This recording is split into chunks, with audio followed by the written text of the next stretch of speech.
What's good, YouTube? It's your boy Oxy here, back to bring you another chapter review of 1037 of One Piece. The chapter title is called Shuron Hake. Safe to say, this is how you start a new year and how you hype up a new chapter into this new year, One Piece style. So basically, for me, the end pages are probably the highlights of the chapter. Because there are so many questions that we need answers to, that we really need Oda to maybe clarify in maybe the next couple of chapters. So let's get right into it. The chapter's title is Shuron Hake, which from what I've read basically translates to Sake Dragon Bagua, which is very similar to Kaido's Thunder Bagua, which is Raime Hake. At first, I thought that this could be like a new ultimate move. I thought that maybe it could be a new move that he's probably going to use against Luffy, but then we actually see as the story progresses, we see that it's actually a stance more than anything. So it's a drunken stance, like the same in Naruto that Rock Lee uses. It's the same drunken stance that he uses himself. We then move on to the Flower Capital, where the people of Wano are having a great time in the Flower Capital. They're celebrating the Fire Festival. They're writing down what they want on their lanterns, and they're basically sending these messages up into the sky for what they say in the chapter is they want the ancestors to see the wishes that they have for the land of Wano for maybe the next coming year or maybe the next couple of months. We then get to that good stuff, that premium stuff, the premium One Piece Pablo Escobar stuff. We pan to Onigashima, back to where Kaido and Luffy are on the roof basically, and they're fighting. And Kaido seems to have paused the fight a bit just to take a bit of a sip of something nice, a little sake. Which he then asks Luffy in the middle of the fight, would you also like some sake basically? Would you like a little drink? And Luffy is like, we are in the middle of a fight. Why are you drinking? And Kaido tells him no, it's because he's having fun, and that they're supposed to be celebrating the banquet at Onigashima because obviously the alliance with Big Mom and everything that has happened. And he says that Luffy ruined the banquet, which to my assumptions that he's not actually even ruined the banquet. He literally destroyed it, to be honest. But we then get back to the fight, and Kaido then uses the drunken stance. But before he uses the drunken stance, he actually says that he can't remember when last he was challenged to a serious one-on-one fight, which actually leads me to think about three things. The first thing would be that when Shanks went to stop him at Marineford, was it a serious fight or was it just a clash like with Shanks and Whitebeard that they had pre-time skip? Or the second thing would be, is it that he's so drunk that he can't remember when last he had his serious fight? Or the third thing, it could be that they may be saving that fight or that serious fight that he's talking about for a later stage, maybe in a flashback moment. Because I think roundabout now is roundabout the time where we're supposed to actually be getting the flashback moment for Kaido, maybe just to get him riled up, so that we can obviously continue with the fight. Because obviously I don't think the fight is over.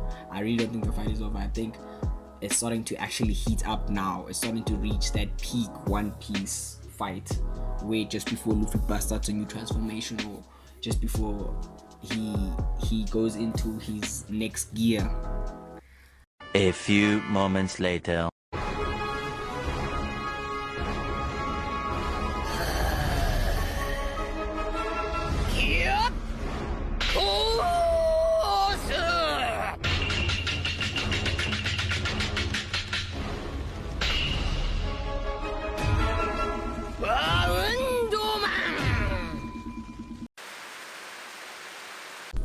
Kaido then hits Luffy with the Ragnaraku so hard that the roof starts cracking, and I think that's just a testament as to how hard Kaido has hit Luffy with this Ragnaraku, because of the fact that the roof in itself started cracking and started breaking, and people from the bottom can actually see the cracks and the break through the roof of what's happening.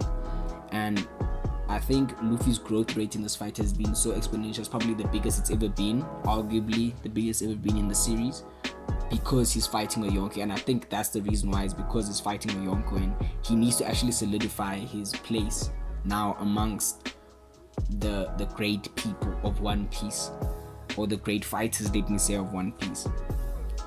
We then go to Kaido shifting to his dragon form. He sends a demolition twister, which are these wind sights, and you can actually see closely that Luffy actually blocks the wind sights with Conqueror's coating, because you can see, as if you actually look closely, you can see the effect that they use when they use Conqueror's coating, and the effect of the block. So you can actually see him blocking the hit, and he blocks the hit and he swats it away, which is very impressive. And because Kaido also mentions that it took 5 years, he also mentions that it took 5 years to actually rebuild, and he talks about how Luffy's destroyed the castle in his phases. He goes through these different phases because he's drunk. His sad phase, his angry phase, his laughing phase, not necessarily in that order, but he goes through these phases where he's talking to Luffy and also fighting at the same time. But in one of his phases, he starts to mention how the castle is broken and how Luffy's destroyed the castle, and how it took about 5 years to rebuild. So in the scans, it talks about it took 5 years to actually build this castle. But then in some other translations, it also talks about it is going to take round about 5 years to build, which actually leads me to think that, is Oda maybe hinting at that, like he said that One Piece is ending in the next 5 years, which makes me think that after the next 5 years, it will be that we'll probably be looking at a new Onigashima, new castle. After we found the One Piece and everything, we'd probably pan back to Wano and see how Wano is doing, and we'd obviously see that after those 5 years that Kaido was talking about, that we'd have a new castle, but obviously he wouldn't be in the picture. So like, I'm referring back to what Oda said in One Piece ending in 5 years, which is a good way to kind of tie the story to the castle and how he plans on finishing One Piece in 5 years. Still waiting for a big smile out of you. You're up 2-0. What's the story? Are you not happy, or you're only half happy, or? Still to be happy about. You're up 2-0. Job's not finished. Job finished? I don't think so. Luffy then jumps on Kaido's Kanabwe and kicks him with the Conqueror's coated kick. Then we get like a beautiful panel of Luffy and Kaido headbutting each other with Conqueror's coating. But sadly, our boy loses the clash, and he eventually flies away, because he states in the panel that Kaido's haki is stronger than his, which is the reason why he probably flew away. Kaido then uses a blast breath, which Luffy dodges, and uses a rock gatling, but Kaido blocks it with this new move called Meteor Shower. And I've heard that the name that they use is one of the gods of Buddhism, or one of the teachings of Buddhism, something to that effect.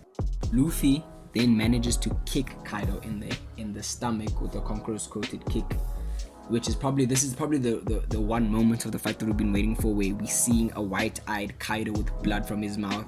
It's actually a confirmation now that the fight is actually heating up, and the fight is actually getting to that stage where it's actually going to be at a climax, like maybe say a peak point in One Piece. This is the stuff that we actually all live for when it comes to One Piece fights. And I think the fight obviously isn't over. There's no way the fight is over.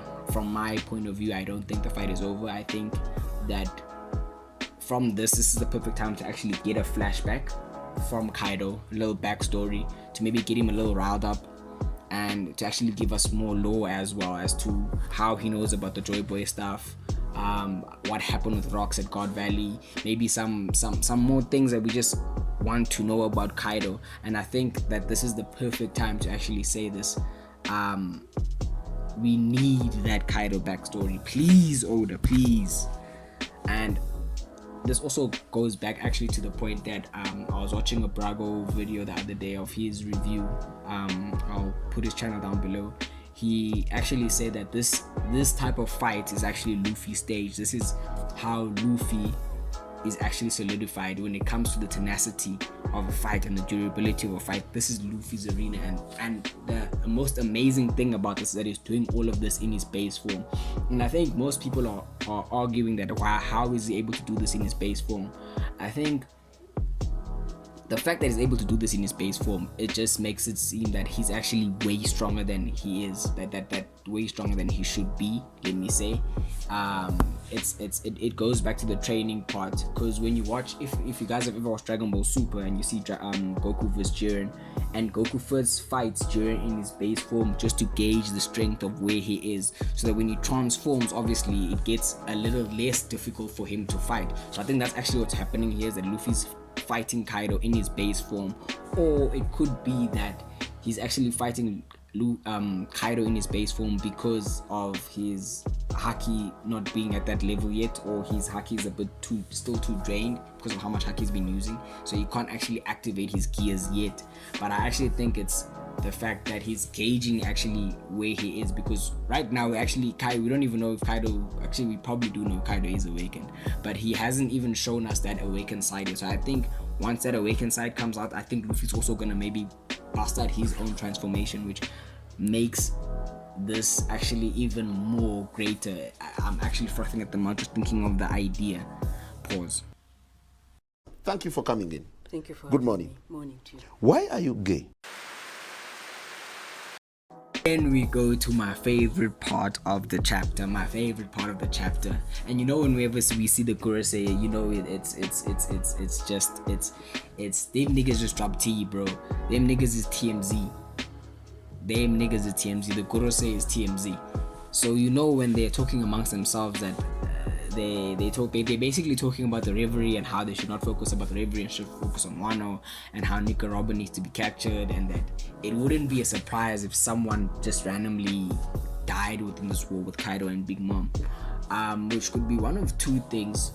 For me, it could be that it's either they want to get rid of Nico Robin, and they trying to say that it wouldn't be maybe a little far-fetched if she died within the same war, but I don't think that is the case, because why would they send CP0 agents to Wano if they wanted her to die? Then it could have been avoided the whole time. They want to capture. I think they might be talking about someone else, and to me, I think it might be that they're referring to Law because of his Opi no Mi, and how it ties into the whole theory of how the Celestial Dragons and the Gorosei, or maybe the world government, how they have this immortality thing going on. And I think they probably want Law to die, because if Law is allied with Luffy, who's supposedly going to be maybe Joy Boy or Sun God Nika, it obviously would lead to destruction for the world government. And I think that's why they probably would want Law to be the one to die, actually, which would make more sense than it being Nico Robin, because Nico Robin is the one that can actually maybe help them. Let me say, maybe, I don't even know if they need to read the poneglyphs actually. I don't know how invested they are in actually the poneglyphs themselves, but as to more, they're more invested in actually protecting their image. We'll just have to wait and see how the story progresses. But anyway, we see that there's ships coming to Wano, and we see all these government ships coming to Wano, but we don't know which big name characters on there. But I think this would be a good time actually to show Green Bull. Maybe I think Green Bull's on the ship, and Fujitora be on the ship, on the same ship, to try and capture Luffy. Obviously, after the whole fight, it would make for a good story writing, I think, in my end, if we get to see Green Bull, because obviously we're getting close now. We're getting to the end phases, guys. We're getting to the end phases, and I think this is the time now for us to see Green Bull, to maybe see what his game is. We then go, obviously we pan, we see one of the agents on the ship. They're looking into the sky and they're seeing this huge shadowy figure, and the shadowy figure is Zunisha.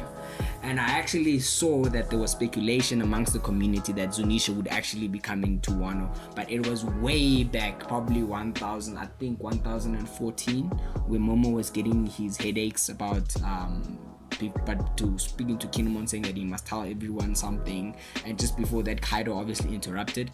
But I think that the fact that Zunisha's here, it has to tie in with obviously the whole Kozuki and Momonosuke being able to control Zunisha. I think it's that. And then that's not even the best part. The best part is when the Gorosei state that a certain devil fruit to them is a legend and it hasn't awakened in centuries, and that they've changed, or what's the use of them changing the fruit's true name, which is just wow. It's insane, because it leaves so many questions that are thinking, that people are asking, what is it? What is this fruit? Like, which fruit is it? I don't know per se, but my speculation would be, my theory basically is that I think that Zunisha is a devil fruit user. I think that Zunisha is a devil fruit user, and I think Zunisha is a Zoan devil fruit user. And I think that when they say that it had not awakened in centuries, I think that this is the first time they're actually seeing Zunisha going or moving to a certain location that is not her wandering around or moving around in the ocean. I think it's just that a case where they seeing Zunisha for the first time actually moving to a certain location with a specific purpose, and I think that's why they say it hasn't awakened in centuries, which means that there's obviously ties there between the Kozuki clan or Momo and obviously Zunisha. And I think that the fact that the fruit, they're saying that they're hiding the fruit's name, I don't think the fruit, it could be a Paramecia or a Logia, because you remember when we went to Eni's lobby and Spandam was telling the agents that he was telling them that once you eat the fruit, you obviously know what the fruit's name is. So I think that when Luffy uses his attacks, he already knows what the fruit is because he's consumed it. So Komi Komu no Mi. But with Zoan type users hardly ever use type moves that are named after their fruits. So like your Mochi Katakuri uses Mochi typed attacks, and he names the attacks because he knows what the fruit that he ate is. But when it comes to Zoan type users don't have that. So which leads me to think that the fruit that they have renamed is a Zoan type fruit. I think it is maybe a mythological Zoan, or I'm not too sure what type of Zoan fruit it is, but I'm leaning towards it being a Zoan fruit. So this is huge, man. This is just huge. It's just a massive bombshell that they've dropped on us. I think it's actually one of the biggest things that they've dropped. Not even the biggest, like one just keeps on feeding us. Let me say, it just keeps on feeding us. Yeah, man, guys, please subscribe, like, comment. Please tell me your thoughts. Till we meet again, hope you guys have a good one.